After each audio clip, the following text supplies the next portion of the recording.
आज के इस पवित्र अवसर पर उपस्थित सभी रिनपोचे, सभी बौद्ध भिक्षुगण, मंच पर उपस्थित लेफ्टिनेंट गवर्नर विनय कुमार सक्सेना जी, लद्दाख के सम्मानीय सांसद मोहम्मद हनीफा जी, गोविंद मोहन जी, गृह सचिव भारत सरकार तपन डेका जी, आसूचना ब्यूरो के निर्देशक जिनके निमंत्रण पर मैं यहां आया हूं, एलबीए के अध्यक्ष श्री लाकरुक जी, लद्दाख प्रशासन के वरिष्ठ अधिकारी और आज इतनी विशाल संख्या में आए हुए तथागत के अनुयायी गणों को मेरा प्रणाम। सबसे पहले तो मैं लद्दाख की जनता को आज बुद्ध पूर्णिमा का बहुत बहुत शुभकामनाएं देना चाहता हूं। बुद्ध पूर्णिमा हर साल आती है, मगर आज की बुद्ध पूर्णिमा ये लद्दाख के वासियों के लिए मणिकंचन योग है। आज बुद्ध पूर्णिमा भी है, त्रिपावन दिवस भी है और आज भगवान बुद्ध के पवित्र अवशेषों के साथ बुद्ध स्वयं यहां उपस्थित है। एक प्रकार से आज की बुद्ध पूर्णिमा का महत्व बहुत बढ़ गया है। मित्रों, लद्दाख में 75 साल के बाद ये पावन अवशेष यहां पर आए हैं। लाकरुक जी ने ठीक ही कहा कि 75 साल पहले जब ये अवशेष यहां आए होंगे, बहुत कम लोग इसके दर्शन का, इसकी आध्यात्मिक ऊर्जा के अनुभव का और इससे भगवान बुद्ध के संदेश को प्राप्त करने का लाभ उठा पाए होंगे, क्योंकि उस वक्त एक कठिन वादियों में न आवागमन की कोई सुविधाएं थी, न रोड बने थे, न रास्ते बने थे। आज 75 साल के बाद वैशाख पूर्णिमा के दिन, बुद्ध पूर्णिमा के दिन जब ये अवशेष आए हैं, मुझे पूरा विश्वास है कि लद्दाख के, कारगिल के सभी बुद्ध के अनुयायी और अन्य मतों के अनुयायी भी भगवान बुद्ध के पवित्र अवशेषों से ऊर्जा भी प्राप्त करेंगे और एक दिव्य अनुभूति का एहसास भी करेंगे। आज त्रिपावन दिन है। आज के ही दिन 563 वर्ष ईसा पूर्व लुम्बिनी के उपवन की भूमि पर राजकुमार सिद्धार्थ का जन्म हुआ, जो बाद में ज्ञान प्राप्ति के बाद तथागत बुद्ध कहलाए। उनके जन्म का दिन, उसके साथ साथ बोधि गया के पीपल वृक्ष के नीचे जहां उन्होंने सम्यक संबोधि की प्राप्ति की, वो दिन भी यही पावन दिन था। और जब 80 साल का शरीर का अंत हुआ और कुशीनगर में उन्होंने महापरिनिर्वाण प्राप्त किया, वो भी यही दिन था। शायद ही किसी अवतार के जीवन में ऐसा होगा कि जन्म, ज्ञान प्राप्ति और महापरिनिर्वाण एक ही दिन पर हुआ हो, ऐसा शायद ही हुआ होगा। इसलिए ये दिन हम सब के लिए बहुत शुभ दिन होता है, हम सब के लिए बहुत प्रेरणा का दिन होता है। और उसी दिन पर आज यहाँ पर भगवान बुद्ध के पवित्र अवशेषों को लोगों के दर्शन के लिए खुला रखने का कार्यक्रम हो रहा है। वो हम सब के लिए बहुत बहुत सौभाग्य का विषय है। आज ये एक प्रकार से धार्मिक आयोजन तो है ही, मगर एक ऐतिहासिक पुनर्मिलन भी है। इतने सालों के बाद इस पवित्र भूमि पर तथागत बुद्ध अपनी सबसे परिचित और प्रिय भूमि पर लौटे हैं।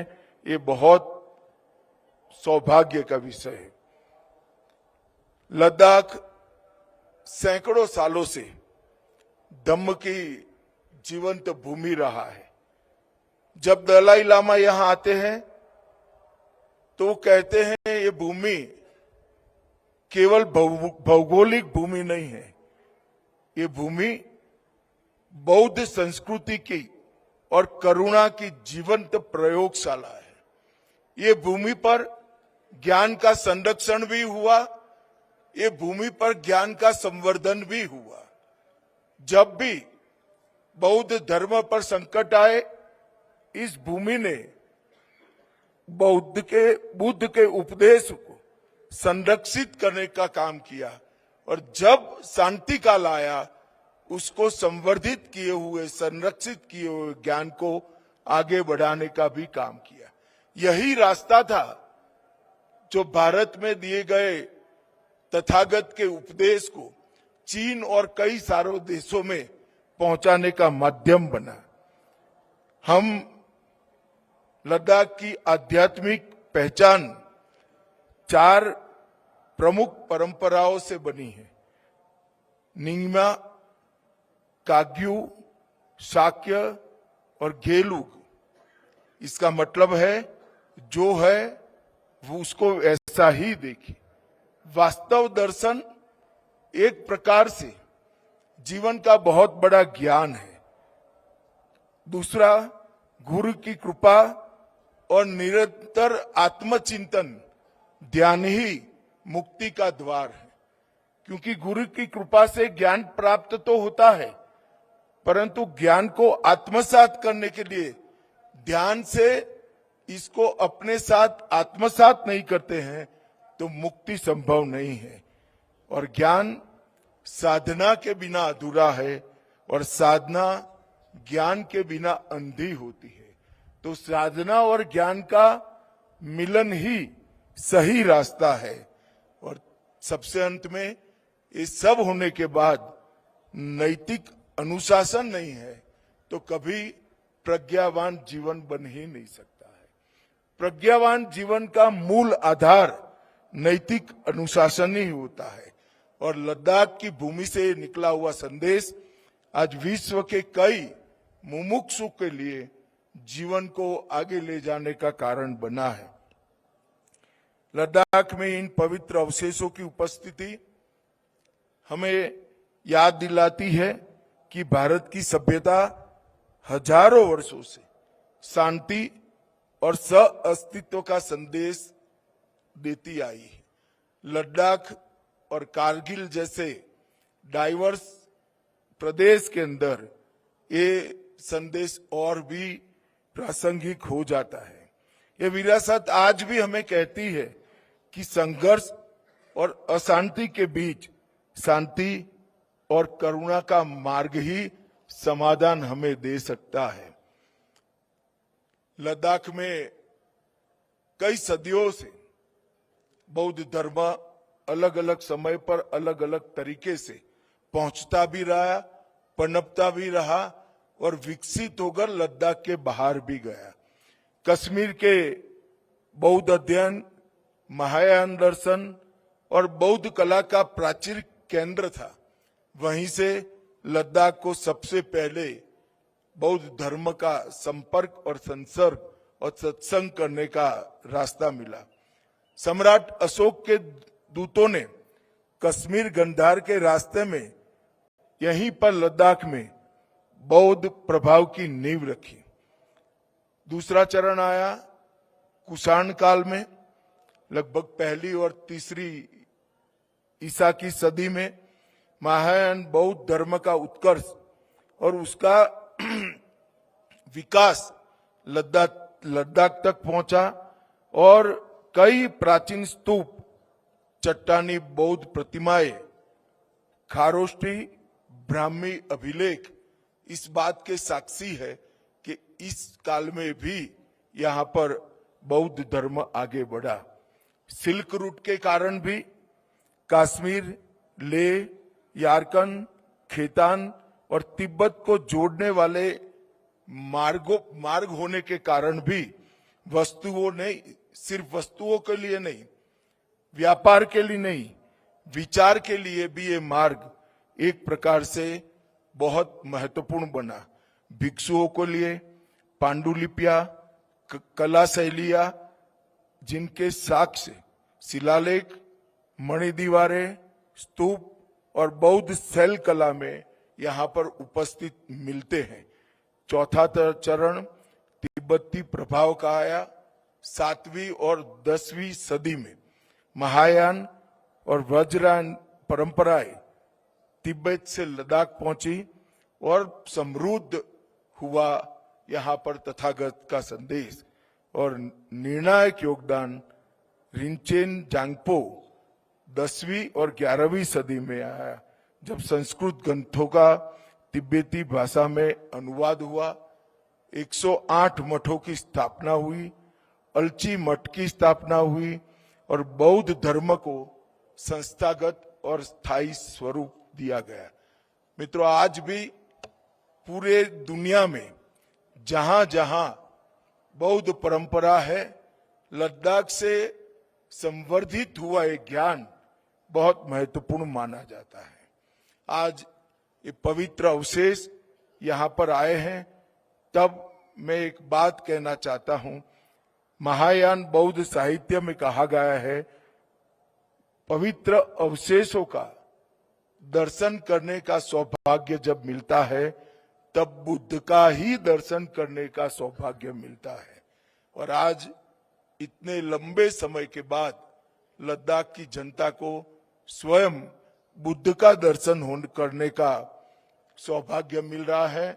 मैं आप सभी को बहुत बहुत इसके लिए शुभकामनाएं देना चाहता हूं। और लद्दाख प्रशासन से भी मेरा आग्रह है कि हम पूरी सुविधा करें कि सभी मतों के अनुयायी यहाँ आए और बौद्ध मत के अनुयायी तो कोई न छूट जाए। इस प्रकार की प्रशासन ने संपूर्ण व्यवस्था करनी चाहिए।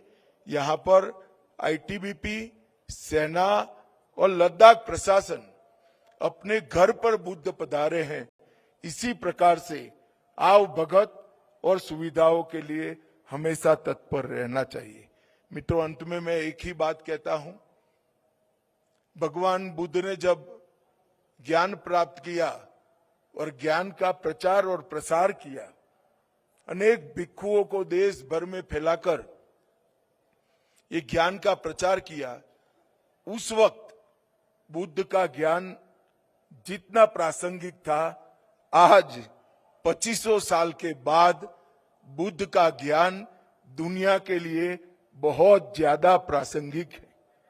बुद्ध के 2500 साल के बाद भी बुद्ध का ज्ञान बहुत ज्यादा प्रासंगिक है। और मैं तो आशा करता हूं कि भारत के ज्ञान को, तथागत के महान संदेश को, भगवान बुद्ध के संदेश को पूरी दुनिया समझे, स्वीकारे, समाधान के रास्ते पर आगे चले और मध्यम मार्ग को स्वीकार कर आगे चले। फिर से एक बार पूरे भिक्षु गण को प्रणाम करते हुए, पवित्र अवशेषों को प्रणाम करते हुए मेरी वाणी को विराम देता हूं। भारत माता की जय। वंदे मातरम।